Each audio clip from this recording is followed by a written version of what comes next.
నాగరాజు గారు ఇక్కడ గౌడాస్ వీరికి చాలా ముఖ్యమైన ప్రెసిడెంట్ ఆయన. అదే కాకుండా నాకు దగ్గర దగ్గర 30 సంవత్సరాల నుంచి పరిచయం. నాకు ముఖ్యంగా మా Tirupati fans, all India Suman fans president మొత్తం నాగరాజు నాయుడు పరిచయం చేశారు. ఇప్పుడు ఇందాక చెప్పారు ఆయన ఆంధ్రప్రదేశ్ ఫిల్మ్ డెవలప్మెంట్ కార్పొరేషన్లో డైరెక్టర్గా నాకు హీరో బాలకృష్ణ గారు నాకు రికమెండ్ చేసి ఆ పోస్ట్ నాకు ఇచ్చారు. సో ముందుగా రాష్ట్ర ముఖ్యమంత్రి గారు చంద్రబాబు నాయుడు గారికి, డిప్యూటీ సీఎం పవన్ కళ్యాణ్ గారికి, బాలకృష్ణ గారికి ధన్యవాదాలు. పదవి కన్నా ఒక బాధ్యత ఇచ్చారు. ముఖ్యంగా ఒక సినిమా ఫీల్డ్లో 48 సంవత్సరాలు దాటేశాను. దగ్గర దగ్గర 1000 సినిమాలు 11 భాషల్లో, అందులో 100 సినిమాలు తెలుగులో హీరోగా పూర్తి చేశాను. తమిళ్, తర్వాత కన్నడలో చేశాను. 175 సినిమాలు హీరోగా చేశాను. మిగతాన్ని ఇప్పుడు ఆయన చెప్పినట్టు అన్నమయ్యలో వెంకటేశ్వర స్వామి, రామదాసు శ్రీరాములు, సత్యనారాయణ స్వామి సినిమాలో సత్యనారాయణ స్వామి వేషం. ఇది కాకుండా ఇందాక ఆయన చెప్పారు ప్రెసిడెంట్ ఆఫ్ ఇండియాతో కూర్చొని సినిమా చూసి ఆయనతో బ్రేక్ఫాస్ట్, లంచ్ తీసుకున్న భాగ్యం ఏంటంటే ఏ అవార్డుకి అది అసలు కంపేర్ చేయలేం. భారతరత్న అవార్డు లాగా నాకు అది నేను ఫీల్ అవుతున్నాను. ఎందుకంటే ఒక భారతీయుడు రాష్ట్రపతితో కూర్చొని సినిమా చూడడం, ఆయనకు భోజనం చేయడం, టిఫిన్ చేయడం మామూలు విషయం. CBI director Karthikeyan, army chief, navy chief, మన దేశాన్ని ఎవరైతే రక్షిస్తున్నారో ఆ చీఫ్లతో నేను కూర్చొని నేను భోజనం చేసుకున్నాను. చాలా హ్యాపీగా ఫీల్ అవుతున్నాను. అందుకే నేను అవార్డుల మీద అదంతా నాకేంటంటే నాకు ఇష్టం లేదు. వెంకటేశ్వర స్వామి నాకు ఇచ్చారు. ఎందుకంటే ముఖ్యంగా వెంకటేశ్వర స్వామి పాత్ర ఇచ్చి జనాల్లో ఈరోజు అంటే అది సినిమా రిలీజ్ అయిపోయి 25 సంవత్సరాల పైన అయిపోయింది. అయినా ఈరోజు సుమన్ను చూస్తున్నప్పుడు వెంకటేశ్వర స్వామి లాగా ఉన్నారు, మిమ్మల్ని చూస్తే వెంకటేశ్వర స్వామి గుర్తు వస్తుందని చెప్పడం అది నిజంగా మా తల్లిదండ్రులు చేసిన ఒక పుణ్యం అని చెప్పొచ్చు. మా అభిమానులందరికీ నేను చేతులెత్తి నమస్కారం పెడుతున్నాను. సినిమాల షూటింగ్లు ఇప్పుడు ఏంటంటే ముఖ్యంగా అంటే నా షూటింగ్ ధర్మస్థల నియోజకవర్గం అని చెప్పి ఒక సినిమా, తెలుగు సినిమా షూటింగ్ జరుగుతుంది. విశాఖ అని చెప్పి వెబ్ సిరీస్ జరుగుతుంది.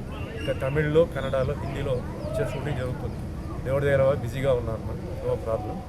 అయితే ఈ ఫిల్మ్ డెవలప్మెంట్ కార్పొరేషన్ ఇచ్చిన తర్వాత నా ఉద్దేశం ఏంటంటే అంటే అన్ని పరిశీలించి విజయవాడలో వచ్చి ముఖ్యంగా ఏంటంటే ఒక రికార్డింగ్ స్టూడియో, ఒక డబ్బింగ్ స్టూడియో చాలా అవసరం. ఎందుకంటే వీటికి తెలుగు ప్రొడ్యూసర్, ముఖ్యంగా మన ఆంధ్ర ప్రొడ్యూసర్స్ ఏంటంటే తమిళనాడుకి వెళ్ళాలి, లేకపోతే వాళ్ళు హైదరాబాద్కి రావాలి.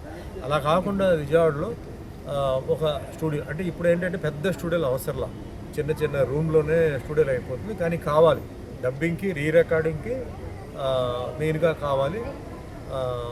సో అది ముఖ్యంగా చేయాలి. అదే మాదిరిగా లొకేషన్స్ చూస్తున్నప్పుడు మనకి ఈస్ట్ వెస్ట్ అంటే వెనకాల సముద్రం, గోదావరి ఆ ప్రాంతంలో ఏంటంటే స్టూడియోలు, ఇండోర్, అవుట్డోర్ ఆ విధంగా కొన్ని ప్లాన్స్. తిరుపతిలో ముఖ్యంగా ఏంటంటే నా ఐడియా ఏంటంటే తిరుపతిలో ఒక ఫ్లోర్ అయినా పెడితే తలకోన ఫారెస్ట్ పక్కనే ఉంది. సో తలకోన ఫారెస్ట్తో పాటు ఈ పక్కనే అంటే ఈ చుట్టు ప్రాంతంలో కొండలు, చంద్రగిరి ఏరియా అంతా ఉంది. చెన్నై దగ్గరలో ఉంది. సో ఏదైనా అవసరం ఉంటే చెన్నై నుంచి ఆర్టిస్టులు రావడం కానీ అలాంటి వాటికి ఇది చాలా సౌకర్యంగా ఉంటుందని చెప్పేసి సజెస్ట్ చేస్తున్నాను. అట్లాగే టోటల్గా అంటే ఆంధ్రాలో, ఉత్తరాంధ్ర, వైజాగ్లో ఆల్రెడీ స్టూడియోలు ఉన్నాయి. అయితే బీచ్ సైడ్లో అరకు, ముఖ్యంగా అరకు వ్యాలీని ఒక ఊటీ కింద అది కొంచెం డెవలప్ చేస్తే చాలామంది ఊటీకి వెళ్తున్నారు. అలా ఊటీకి వెళ్ళకుండా అరకులో ఆ ఊటీలో ఏదైతే ఉన్నాయో ఫ్లవర్ గార్డెన్ అలాంటివన్నీ పెట్టి చేస్తే అది ఒక మంచి షూటింగ్ స్పాట్గా ఉందని చెప్పి చేయవచ్చు అని చెప్పి ఇలా ఐడియాలు ఉన్నాయి. ఇలాంటి చాలా ఐడియాలు అంటే మాకున్న ఎక్స్పీరియన్స్కి, మాకున్న ఏజ్కి సినిమాలన్నీ చూసాం, వేరే రాష్ట్రాలు తిరిగాం, ఆ విధంగా చేయాలని చెప్పేసి ఒక ఐడియా ఉందన్నమాట.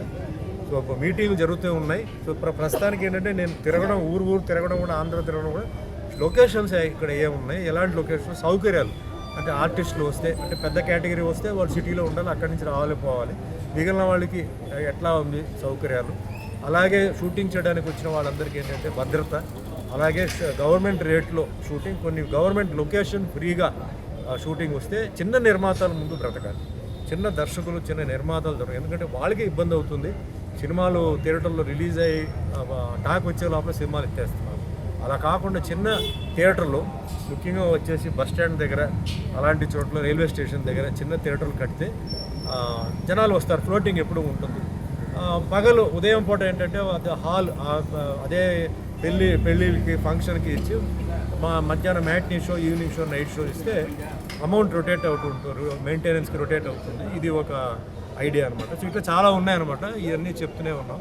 సో మళ్ళీ ఒకసారి నాకు ఈ బాధ్యత ఇచ్చినందుకు ముఖ్యమంత్రి చంద్రబాబు నాయుడు గారికి, అలాగే డిప్యూటీ సీఎం పవన్ కళ్యాణ్ గారికి, హీరో బాలకృష్ణ గారికి ధన్యవాదాలు. ఎప్పుడు నేను ఇది మర్చిపోను.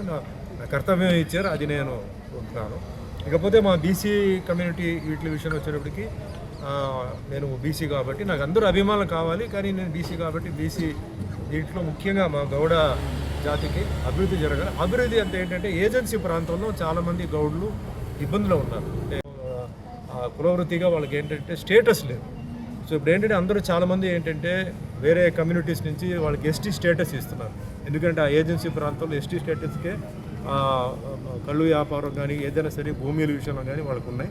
వాళ్ళందరూ మనతో పాటు బాగానే ఉన్నారు. సో ముఖ్యమంత్రి చంద్రబాబు నాయుడు గారికి, అలాగే ముఖ్యమంత్రి రేవంత్ రెడ్డి గారు కూడా నాకు ఏంటంటే గౌడ కులస్తులు 1950s అక్కడ ఆర్టికల్ ఉంది, చాప్టర్ ఉంది, అన్నీ ఉంది, గవర్నమెంట్ జియోలు అన్నీ ఉన్నాయి. కొంచెం దాని మీద దృష్టి పెట్టి ఏజెన్సీ గౌడ్స్కి ఎస్టీ స్టేటస్ ఇస్తే వాళ్ళకి ఏంటంటే కులవృత్తిగా వాళ్ళు అక్కడ ఉంటారు. కార్పొరేషన్ కూడా అక్కడ పెట్టాలి. అదే మాదిరిగా భూమిలు కానీ వాళ్ళు ఏంటంటే వాళ్ళు పంట పండించుకోవడానికి, వాళ్ళు ఏం చేయడానికి, అగ్రికల్చర్కి వాళ్ళకి అవకాశాలు కల్పించాలి. చాలామంది ఇబ్బందులు ఉన్నారు. సో ఇక్కడ గుడిలో, ఇక్కడ కాణిపాకం గుడిలో నా రిక్వెస్ట్ ఏంటంటే ఏజెన్సీ ప్రాంతంలో ఉంటున్న గౌడ కులస్తులకి, వాళ్ళందరికీ, గౌడ జాతి వాళ్ళందరికీ ఎస్టీ స్టేటస్ ఇస్తూ వాళ్ళు కూడా మనం ఏమీ కించపరచకుండా, ఇబ్బంది లేకుండా కలిసి ఉండి వాళ్ళకి ఏంటంటే ఈ కులం వాళ్ళకి ఏంటంటే ఉపయోగపడాలి. వాళ్ళకి వృత్తి ఇబ్బంది ఉంది, చాలా ఇబ్బంది ఉంది, వాళ్ళు దాన్ని నమ్ముకునే ఉన్నారు. సో అది నా రిక్వెస్ట్. అంటే ఈ విషయంలో వస్తే ఓవరాల్గా రాష్ట్ర అభివృద్ధి జరుగుతుంది, ఇంకా ముందుకు వెళ్ళాలి, చాలా విషయాల్లో చేస్తున్నారు. నా సపోర్ట్ ఎప్పుడు గవర్నమెంట్కి ఉంటున్నాను. సో దర్శనం ఏర్పాట్లు ఎట్లా జరిగింది? చాలా బాగుందండి. నేను చాలా సంవత్సరాల తర్వాత పాపం నాకు నాగరాజు పిలిస్తే తిరుపతి వరకు వచ్చి నేను మళ్ళీ ఫ్లైట్ టైం అయిపోయి వెళ్ళిపోవడం జరిగింది. నేను చాలా సంవత్సరాలు, దగ్గర 5-6 సంవత్సరాలు అనుకుంటాను, 6 సంవత్సరాలు వచ్చినప్పుడు లోపల చాలా బాగా డెవలప్ చేశారు. బయట కూడా చాలా డెవలప్మెంట్ జరిగింది. ఎట్లా లోపల స్వామివారు విగ్రహం ఎట్లా అలా పైకి అలా వస్తుందో అదే మాదిరిగా డెవలప్మెంట్ జరిగింది. చాలామంది నాకు దర్శనానికి అదే అడిగినప్పుడు ఇప్పుడు కాణిపాకలో శంకర్ అని చెప్పి పురోహితున్నారు. శంకర్కి నేను ఫోన్ చేసి నేను చెప్తుంటాను, శంకర్ పాపం అరేంజ్ చేస్తుంటాను. చాలామంది నార్త్ నుంచి వస్తారు, అలాగే తమిళనాడు నుంచి, ఆంధ్ర నుంచి, కర్ణాటక నుంచి వస్తారు. సో వాళ్ళందరికీ సౌకర్యాలు అంటే ఇచ్చి దర్శనాలు బాగా చేస్తున్నారు. ఇంకా అభివృద్ధి జరగాలండి. సో ఇప్పుడు వరకు ఎంటర్ అయినప్పుడు చూసినప్పుడే చాలా మార్పు ఉంది, చాలా సంతోషం నాకు. సో ఇంకా మార్పు మెయింటైన్ చేయాలి. మనం అందరూ ఏంటంటే ఇప్పుడు వాళ్ళు చేస్తారు. మనం ఇక్కడ వస్తున్న యాత్రికులు ఏంటంటే తినేసి అక్కడ కుప్ప కింద పడేయడం అలాంటివి ఉన్నప్పుడు మనం జాగ్రత్తలు తీసుకొని అలా చేయకుండా మెయింటైన్ చేస్తున్నారు కదా అని చెప్పేసి దాన్ని గలీజ్ చేయకుండా లోపల బయట అన్నీ శుభ్రంగా మెయింటైన్ చేస్తూ అదే మాదిరిగా అక్కడ ఏదైతే రూల్స్ ఉన్నాయో అవన్నీ అందరూ పాటించాలి. ఆ విధంగా అందరికీ దేవుడు మంచి చేయాలి, అందరూ హ్యాపీగా ఉండాలి. అన్నమయ్యలో మీకు యాక్ట్ చేస్తారు కదా, అదేవిధంగా షూటింగ్లో వస్తే యాక్చువల్లీ చేయకుండా, ఎందుకంటే ఇవన్నీ 6 నెలల 8 నెలల టైం పడుతుంది.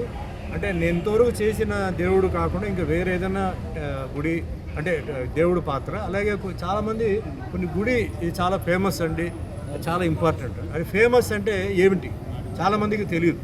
ఇక్కడ చాలా శక్తి ఉందంట, ఏంటి ఆ శక్తి? అలాంటిది ఏమైనా క్యారెక్టర్ ద్వారా ఆ గుడికి ఇంపార్టెన్స్ వచ్చేలాగా, ప్రమోట్ చేసేలాగా అలాంటి క్యారెక్టర్స్ వస్తే తప్పకుండా చేస్తారు. అంటే హిందూ క్యారెక్టర్ కాదు, క్రిస్టియన్, ముస్లిం అన్నీ చేస్తారు. అభిమాన నటుడు, ఆధ్యాత్మిక నట ప్రవీణ, డివైన్ స్టార్ శ్రీ తర్వా సుమన్ గారు ఈ మధ్యనే ఆంధ్రప్రదేశ్ రాష్ట్ర చలనచిత్ర, టెలివిజన్ మరియు రంగస్థల అభివృద్ధి సంస్థ డైరెక్టర్గా రాష్ట్ర ప్రభుత్వంచే ఎన్నుకోబడి మొట్టమొదటిసారిగా మన కాణిపాకం శ్రీ వనసిద్ధి వినాయక స్వామి దర్శనానికి విచ్చేసిన సందర్భంగా మేము చిత్తూరు జిల్లా ఈడిగౌడ్ సంఘీయులందరూ అన్నగారికి స్వాగతం తెలుపుతూ ఆయన ఇంకా ఎన్నో అభివృద్ధి కార్యక్రమాలు ఈ చలనచిత్ర రంగంలో ఇంకా ఉన్నత స్థాయికి ఎదగాలని, ఆ వనసిద్ధి వినాయక స్వామి ఆశీర్వాదం ఎల్లప్పుడూ ఉండాలని కోరుకుంటూ ఆయన ప్రజల హృదయాలలో ఎల్లప్పుడూ కూడా మంచితనంతో గూడు కొట్టుకుని అఖిలాంధ్ర ప్రేక్షకులకు అందాల నటుడుగా నిలిచినటువంటి ఏకైక నటుడు మా సుమన్ గారు. ఆయన శ్రీరామచంద్రుడిగా, అన్నమయ్యగా అనేక భక్తి సినిమాల్లో నటించి ఈ మా అప్పటి శంకర్ దయాళ శర్మ అనేటువంటి రాష్ట్రపతిగా ఉన్నటువంటి శంకర్ దయాళ శర్మ అయ్యా అన్నమయ్య చిత్రంలో శ్రీ వెంకటేశ్వరుడుగా నటించినటువంటి సుమన్ గారితో నేను సినిమా చూడాలి అనే ఉద్దేశంతో అన్నగారిని ఢిల్లీకి రప్పించుకొని అప్పటి రాష్ట్రపతి అయినటువంటి శంకర్ దయాళ్ శర్మ గారు అన్నతో కూడి సినిమా చూడడం గొప్ప విశేషం. ఎవరికి కూడా భవిష్యత్తులో ఇటువంటి అవకాశం ఏ ఒక్క సినీ నటుడు కూడా రాలేదు. అది ఒక్క మన సుమన్ అన్న గారికి మాత్రమే ఆ దేవదేవుడు వెంకటేశ్వర స్వామి కల్పించిన ఇదినేసి మేము మనస్ఫూర్తిగా కోరుకుంటున్నాం. అన్నగారు ఎల్లప్పుడూ కూడా ఇక మీద కూడా సుఖ సంతోషాలతో ఉండాలని, అన్న ఇంకా మంచి పదవులు రావాలని కోరుకుంటూ మేము అన్నకు ఘనస్వాగతం పలుకుతూ మా చిత్తూరు జిల్లా ఈడిగాడు సందర్భంగా మేము అన్నగారికి స్వాగతం తెలుపుతున్నాం. జై హింద్.